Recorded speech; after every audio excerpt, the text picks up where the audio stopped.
Now, wait a minute, y'all. We have been receiving reports that several HBCU campuses are now on lockdown due to bomb threats and shooter threats. How did we get involved in this, huh? This was a white-on-white crime. It happened in Utah. Mind you, you all do not have the shooter. You don't know what they look like. You don't know who they are. Why are you threatening us? And I would say that I'm surprised, but as the poet Sonny Patterson said, what's surprising when you know the nature of the beast, especially when they've shown the same face for centuries, huh?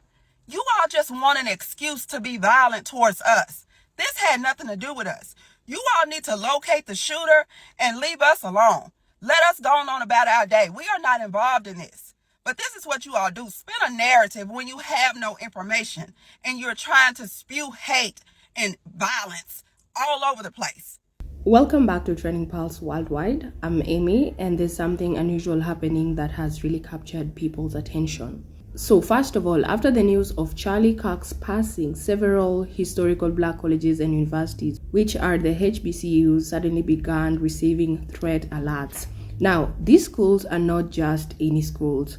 They hold a deep legacy. They were founded to create safe spaces for Black Americans to learn, grow, and thrive. Yet, in the past week, campuses like Spelman, Clark Atlanta's, Virginia State, Hampton, and others had to shut down classes, go into lockdown, and ask people to shelter in places because of these alerts. Now, here's what makes it even more confusing. The suspect tied to Charlie Kirk's case isn't black at all, and authorities have even confirmed it as a young white man, and his own father actually turned him in. So why are black schools and black communities now being dragged into the middle of this situation? Because that is the question everyone is asking.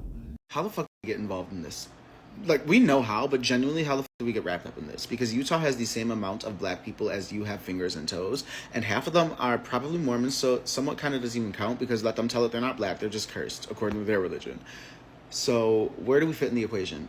Why are we facing retaliation for white-on-white violence that occurred on the other side of the country?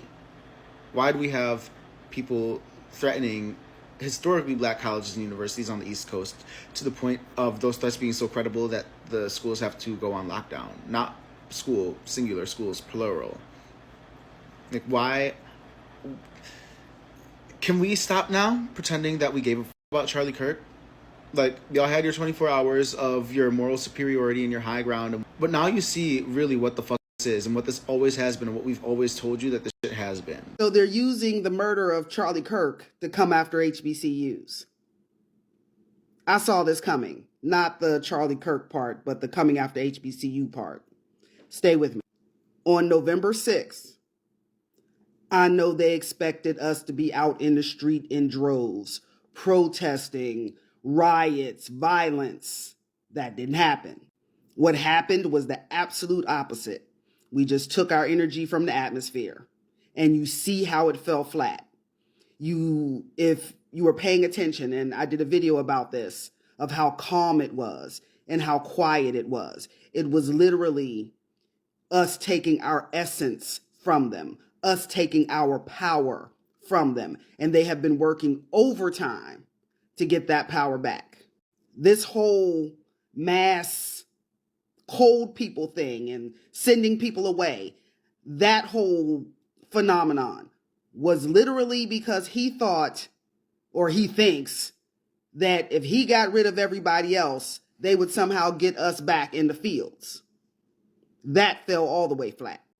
The South African nationals, bringing them here to give them jobs or whatever. Come to find out, that was a great big hoax. They paid for that. Reversing a whole bunch of things that was helping us, like student loans. That didn't work either. Getting rid of all of the DEI initiatives. Didn't move us.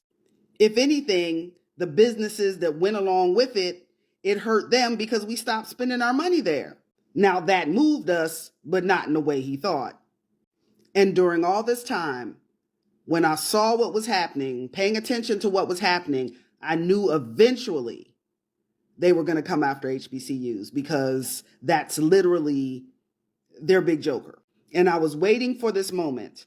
as an HBCU alumni of Cheney University, the first HBCU in America. 1837 will always come before 1854. If you know, you know. Because the whole thing that happened in Utah looked very rehearsed, planned even. And then for today, multiple HBCUs on lockdown, on shelter in place, because they're getting threats. However, we ain't got nothing to do with it. They don't have nothing to do with it. The 107 have absolutely nothing to do with something that happened in Utah. If one of us was there, if one of us had something to do with it, they would have definitely stood out. So let me get this straight. A white man gets gunned down by another white man in the whitest state in America, a red state, mind you, before HBCUs are on lockdown? How the f*** did we get into this? We had nothing to do with this. As a matter of fact, I would argue most black people don't even know who Charlie Kirk is. But 4 HBCUs are on lockdown, you were just waiting for any excuse to exert your racism and try to get black people involved and start some stuff. We're not falling for it. We're not going to go react. We're not going to just go join this race war. It's not going to happen. This is y'all's America now. This is what y'all voted for. Deal with it. Look in the mirror. Stop trying to bring us back into this stuff. You could argue black people, we've disassociated ever since the election. We don't care anymore. We're doing our own thing. This is y'all's America that you wanted. Go ahead, have it. Don't try to bring us in this. All right? We tried to help y'all out, but you voted for what you're getting. And what's so funny to me is that y'all got what you wanted. Your guys in the office. It's all Republican. You guys won. Why are y'all still worried about us? Fear. Y'all run around here talking about empathy and love and forgiveness. Man, these people don't care nothing about that. They laugh at you, they spit in your face. You try to apologize, they'll spit in your face. What in the hell do black people got to do with Buddy getting killed? Oh, they would have loved it. Some of them would have loved it. They would have loved to find out that the killer was a black man. That would have just given them their excuse. They already got their reason. It's like the cops that go out on the street and kill black people. They already got their reason. They're just looking for an excuse. Ooh, they be itching for an excuse. And some of them, since they couldn't get an excuse, they said, we're gonna threaten, we're gonna make some threats anyway. We're gonna ride against them anyway. Yeah. Have you noticed that Trump hadn't called the shooter an animal yet? Remember, he called DeCarlos Brown, the dude who did the stabbing on the train, an animal who needs the death penalty immediately. He hasn't called for the death penalty for this guy. And remember, this guy is his friend. Charlie Kirk is Trump's friend. Out of the gate, as soon as he found out he died. Lord of Flags half-staff all around America. Then slept on it a little bit, woke up and said, give him a Medal of Freedom. And now they're running around here, passing a petition around, trying to get him a statue inside the U.S. Capitol building. They're comparing a divider to a unifier. Now, after seeing those reactions, let's really talk about what is happening here, because Black Americans across the country are voicing frustration, confusion, and honestly exhaustion.